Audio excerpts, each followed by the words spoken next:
¿Qué tal si hablamos sobre los desafíos y los retos que tiene la educación inclusiva y la educación sobre diversidad en las aulas?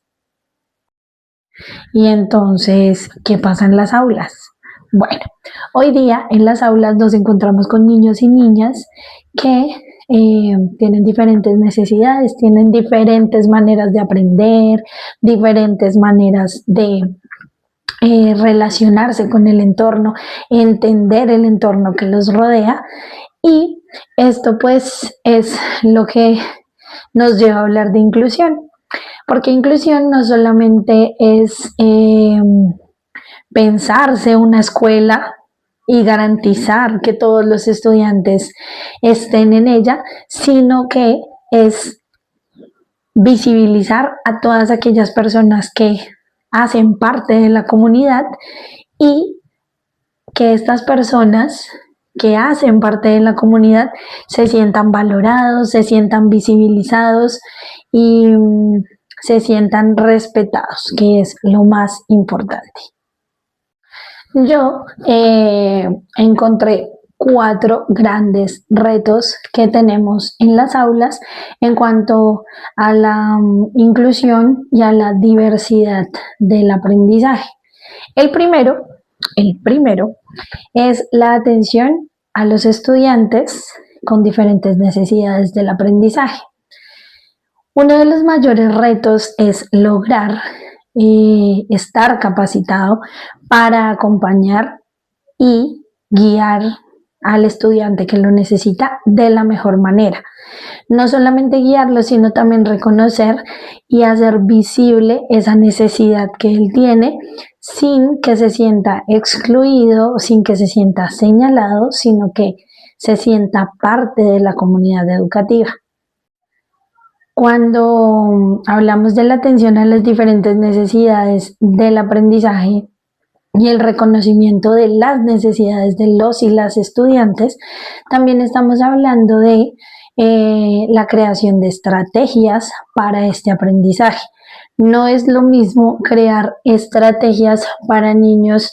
neurodivergentes como para niños regulares, y eso es algo que muy pocas veces nos enseñan en el quehacer ni en el rol docente. Atendiendo las necesidades de todos, muchas veces se generaliza o simplemente se hace un ratio, un reglamentario de que esto puede funcionar, aunque existe el DUA, el PIAR y uno puede hacer los ajustes razonables. Generalmente siempre en las aulas está el atender la mayor cantidad y cubrir esa cantidad de estudiantes, que a veces aquellos que de pronto necesitan un poco más de apoyo, un poco más de acompañamiento, se ven invisibilizados en algunos momentos. El segundo reto que siento yo puede ser es la formación docente, que va muy anclada al tema de las estrategias y el entender cuál es la necesidad de cada uno de los estudiantes. Bueno, no todos los maestros estamos capacitados o formados para atender algunas necesidades y no atenderlas, sino reconocerlas en el momento que. Entonces, aunque en las aulas hay mucha diversidad, también hay casos excepcionales, casos que se deben atender de pronto con más urgencia que otros, pero para ello es fundamental fortalecer la formación docente. Cuando uno tiene la formación, la capacitación, sabe cómo reaccionar y cómo actuar ante ciertas situaciones o ante ciertas necesidades, neurodivergencias o regularidades en el aula. Entonces, sí, es importante que en cuanto a políticas, así como en el preescolar, en la primera infancia existe que por cierto ratio de niños deben haber 2 maestras en el aula, se debería proponer también que por cierta cantidad de estudiantes que tengan alguna necesidad especial, pues existiese una maestra especializada o un maestro especializado en esa condición. Esto haría mucho más fácil el poder atender a cada niño y darle la prioridad y no invisibilizarlo o pasar por encima de él. Bueno, eh, otra de los retos que tiene la inclusión, o sea, así como los retos educativos que hay en todo este tema, es romper el paradigma de la exclusión y la discriminación. Precisamente cuando algo no se atiende de la mejor manera, puede ser señalado de la peor manera. Entonces, cómo romper ese paradigma y cómo hacer que la inclusión no sea un tema de aislamiento, de una barrera de aprendizaje, porque sí pasa que la barrera del aprendizaje o del ajustar razonable, a veces, muchas veces lo he visto, que lo entienden como una coacción y no como una potenciación de lo que el niño necesita. Entonces, sí, como romper ese paradigma de que inclusión es exclusión, es discriminación, aunque no en todos los lugares pasa, pero sí en un porcentaje alto en las aulas eh, se visibiliza esa manera de separar, de quitar al que no está en el mismo ratio ni en la misma norma que el resto del aula. Eh, que también lo anclo mucho con el rotular a un estudiante. A veces la discriminación no es simplemente de una necesidad o una neurodivergencia, sino también de una repetición del comportamiento.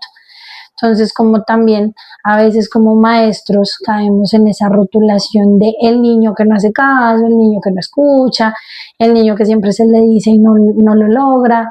Entonces, inclusión abarca todos esas diversidades de la... Bueno, y el cuarto y último aspecto que me parece que es un reto es la construcción de ambientes para la inclusión, que aunque no es algo que se tenga tan visible y hay una normatividad que dice que en todos los colegios deben haber rampas, deben haber ascensores, todos los letreros deben tener braille, debe haber alguien que siempre esté capacitado en lenguaje de señas, sí, y es una normativa, pero en la realidad,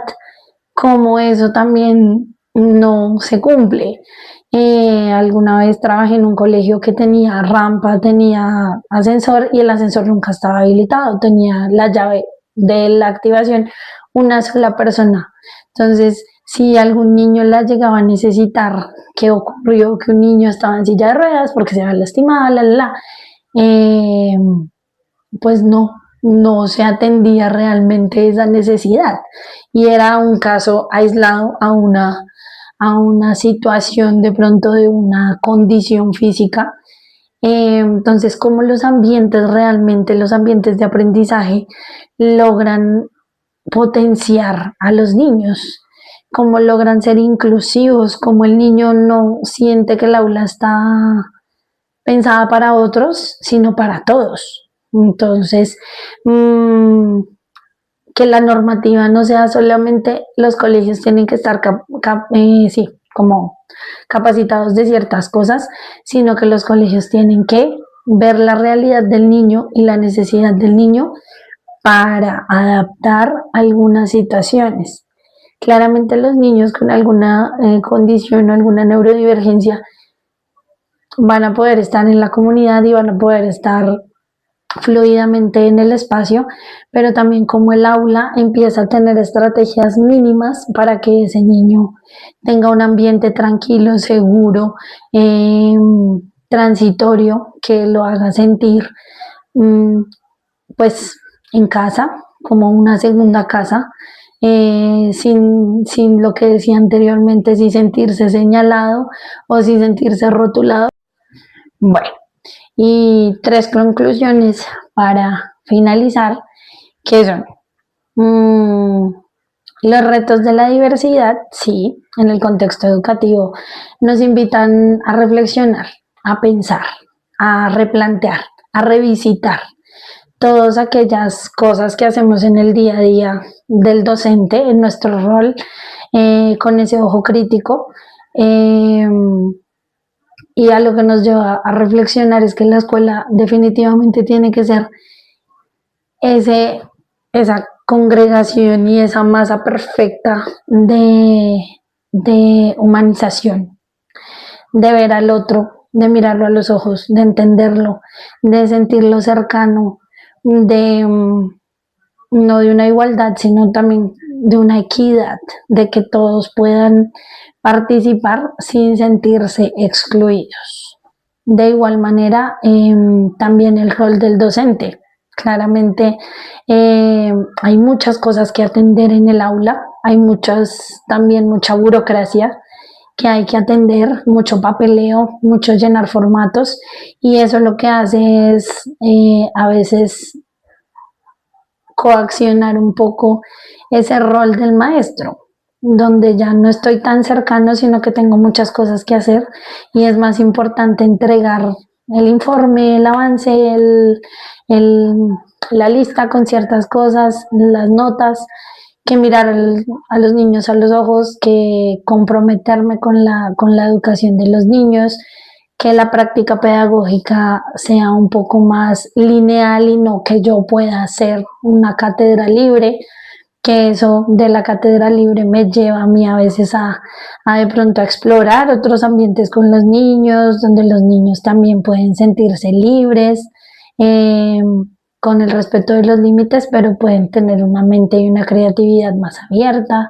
sin importar su condición, sin importar si son regulares, si son neurodivergentes, pero que los niños se sientan libres, escuchados, vistos, visibilizados.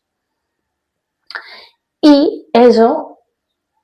en todo eso, sería reunir las políticas públicas de la educación en cuanto a la calidad de la educación. ¿Cuántos niños tengo que tener por aula? ¿Cuántas maestras por aula? ¿Cuántos docentes de educación especial por aula? Psicosociales, trabajadores sociales, psicopedagogos, que cada uno específicamente tiene su rol. Claramente hay maestros de todas las áreas, pero hay personas que